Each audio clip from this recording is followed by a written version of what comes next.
Well, it was music, just the wrong music. Welcome to IPSA Kind of Magic, not Cladding Matters. Apologies for that.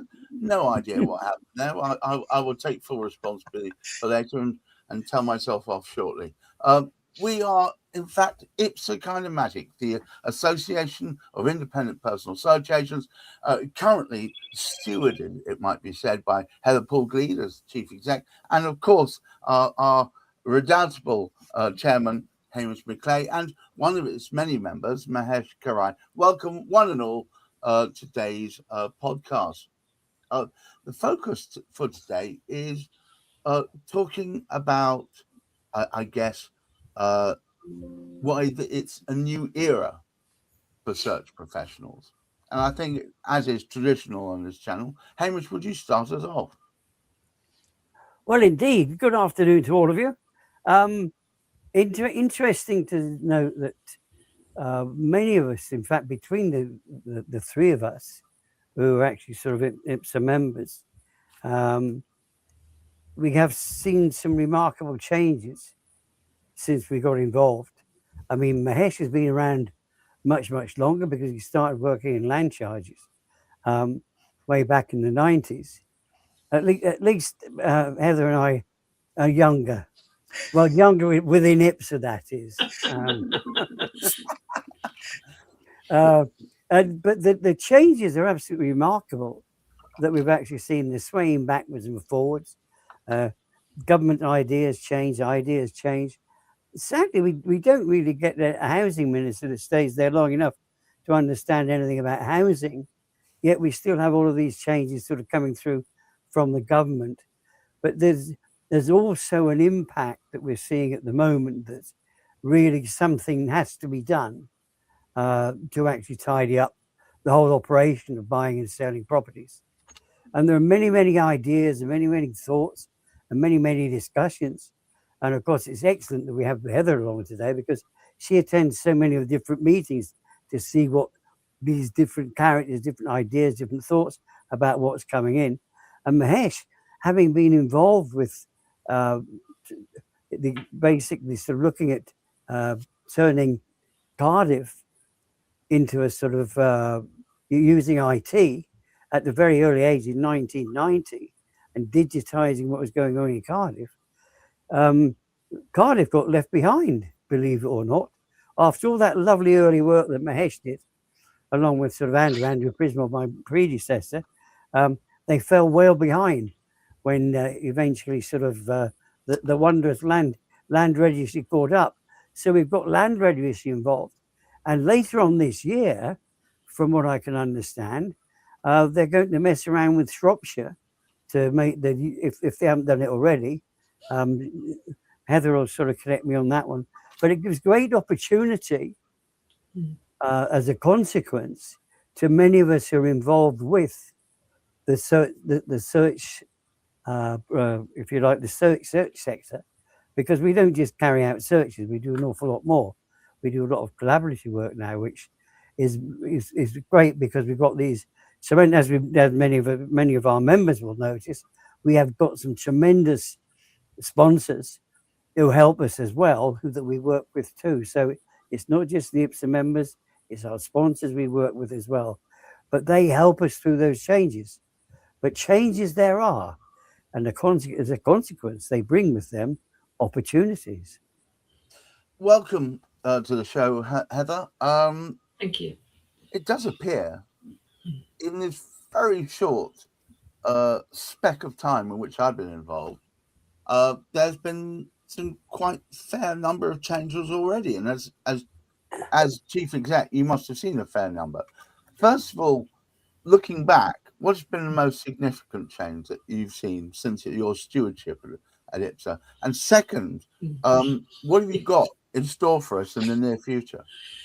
Okay, so since I became chief exec, I guess the biggest change is the continuing migration of the land charges departments to the land registry digital register, which now that it is working better and there are less issues with it, that saves an awful lot of time for our members. Instead of having to make appointments and visit councils or wait for email responses, they can go straight online and get instant access to the land charges information for properties in those migrated areas. That started before I became chief exec, but has continued to grow and is still growing.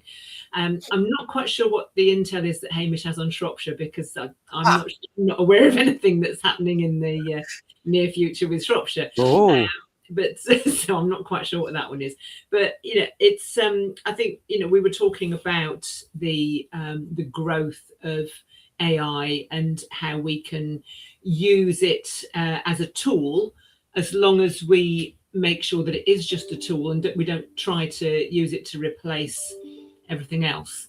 And that's going to be one of the new challenges coming in, I think, is knowing how far to go with it and where to go back to the human expertise and knowledge.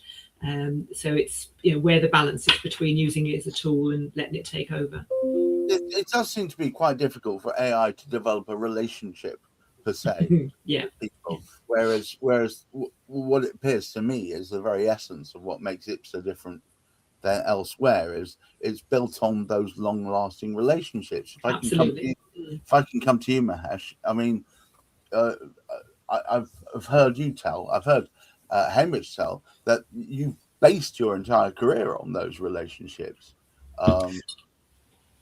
And I don't think AI will be able to protect, as Heather so aptly says, it should be seen as a tool, not as it shouldn't be tail wagging the dog, Very true. I think sort of obviously with, I mean, as you say, sort of I've been involved with local land charges pretty much from most of my working career, sort of apart from the first couple of years.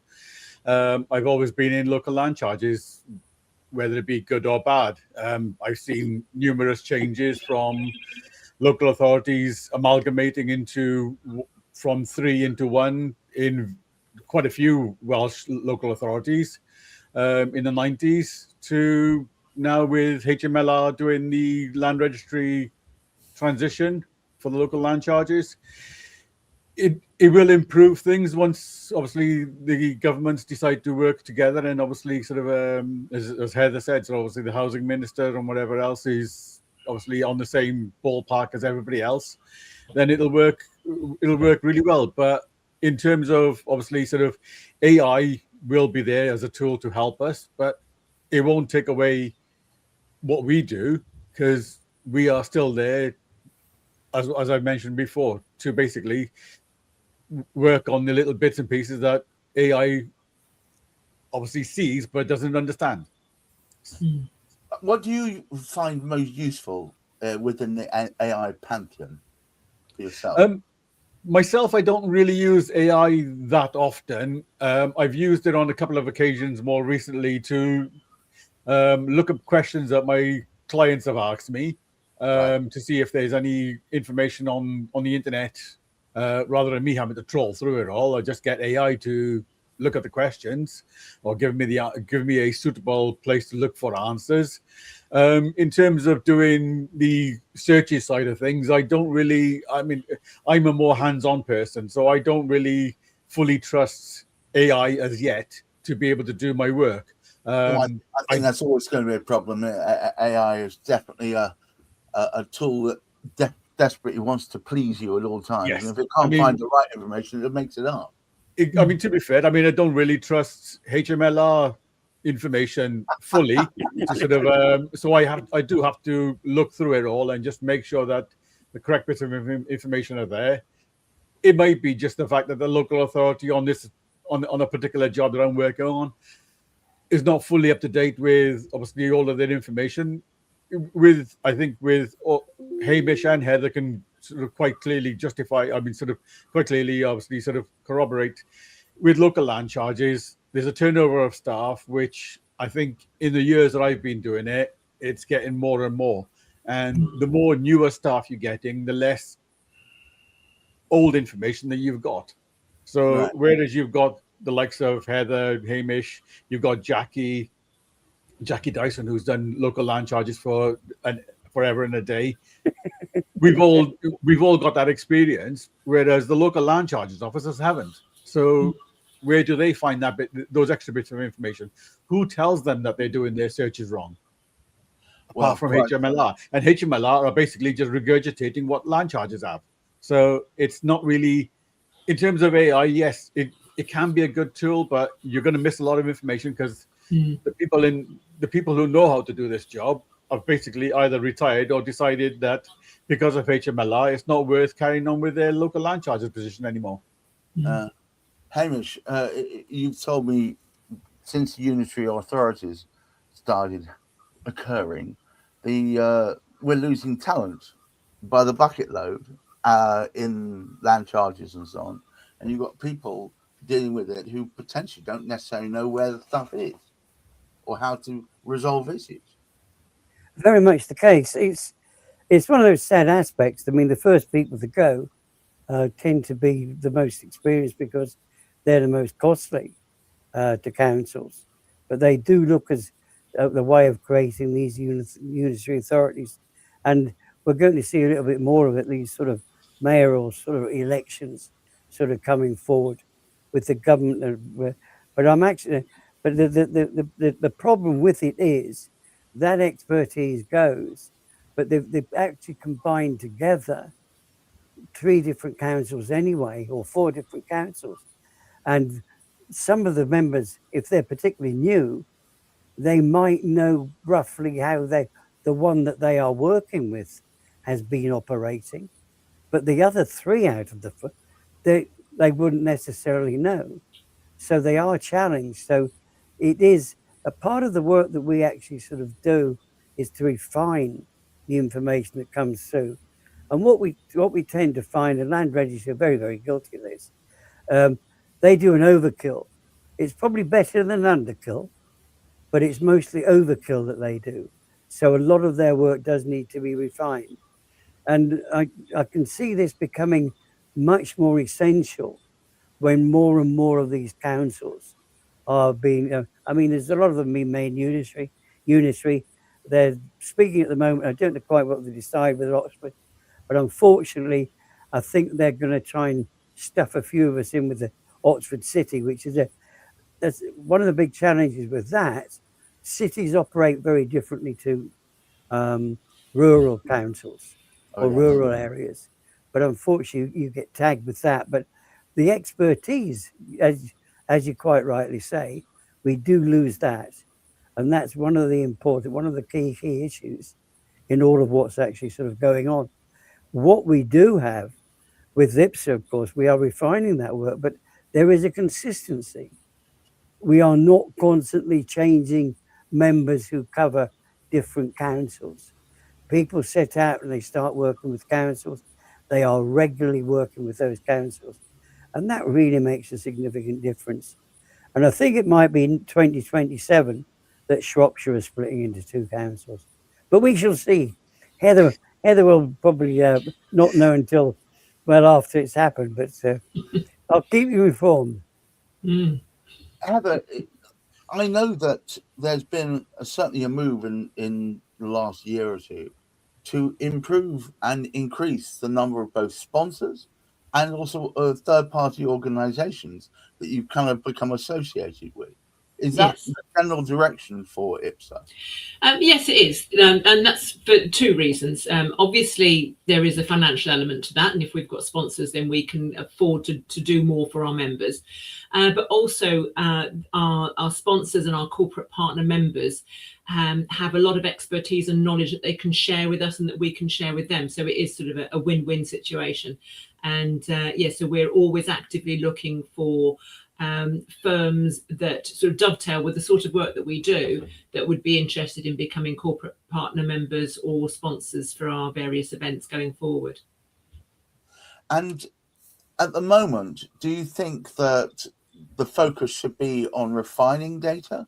I mean, is that where we're going at the moment? Because I know that there is more and more, as you've said, data yes, to be found online, but there's still a glut of it that isn't. There is. I mean, refining data is something that we're experts at, and long before Land Registry started migrating their data, we were still refining information, and more in some councils than others, depending on how the councils maintain their registers. So refining data is something that we've become experts at, and I think in a way that is going to be our USP going forward, because we know that when people are using AI, it gives you far too much information, so we hear cases where we had a presentation recently at the COPSO conference from the property ombudsman, and they said now that their complaints that they're receiving in are so long and involved because members of the public are using AI to help them make that complaint, and it is quoting all these different references, and it's taking them longer simply to read that complaint and find out whether it has any relevance and whether that's going to go anywhere. And I think that's the same sort of thing. If you were using AI to do your actual searches, there'd be so much information there that it would bog down the conveyancers. So we're doing what we've always done, and we are giving them what they need to know and making sure that, you know, we're trying to help them keep their jobs as streamlined and efficient as possible. So refining is definitely the way forward. But it's rubbish in, rubbish out, isn't it? Absolutely. Hamish, would you care to take us home? Indeed. Well, there are actually some welcome contributions there of various ideas and thoughts which are so important, really, at the end of the day, to clients who are looking themselves to move. Mostly, of course, the challenges for those who are actually buying a property. They want to know that they've got the right information and they're making a decision to buy that property. They don't want to be lumbered with a lot of stuff any more than their solicitor does, which isn't totally relevant to what's going on. Right. But they also like the idea that we can actually check out and make sure, because the experience of so many of IPSA members is that they recognize, oh, this should be there. Why isn't this there? Why isn't that there? So as well as the refining, it's picking out the data that has somehow been missed. And from that particular sort of perspective, AI isn't going to replace us, and at least until the 50s. I'm not going to worry too much about that. I can't actually sort of see that happening, because it's clever as it may be, it's not going to take us that far forward. But the great thing is, and as Heather pointed out there, it's great to be able to work with our sponsors, because we can say to them, oh, is it possible to do such and such? And basically we can share that information. But it also, as Heather says, it means their knowledge is improving. Their knowledge, the greater the knowledge they have of the industry, the more effective they can be, not just with IPSA members, because we found this out, because all of the majority of liaison work that goes on between search providers and Land Registry has actually come from IPSA, from Heather, in fact, which is it keeps them really rather busy. But it's so very important that we do have this continuum, that continue the conversation. But it is a great time for search providers to really get themselves together and start looking at the opportunities, because there's some great stuff going on. And so if you didn't get along to our members day and pick up on some of the details there, have a little look on the website, which will in fact be have more and more details. There'll be a little bit of change coming through on that as well in due course. But do keep in touch. We do try and keep in touch, and we'll be doing that sort of more. But we do like to hear back from you. So the more we get back from you, the more we can actually help members generally. So please, if you can, do that. As an addendum to that, if you want to catch up on previous IPSA kind of magics, they're all available on the YouTube channel, Spilling the Proper Tea. And there's lots there, including other property shows, which allows me to segue straight on to talking about that. We have 2 other shows tomorrow.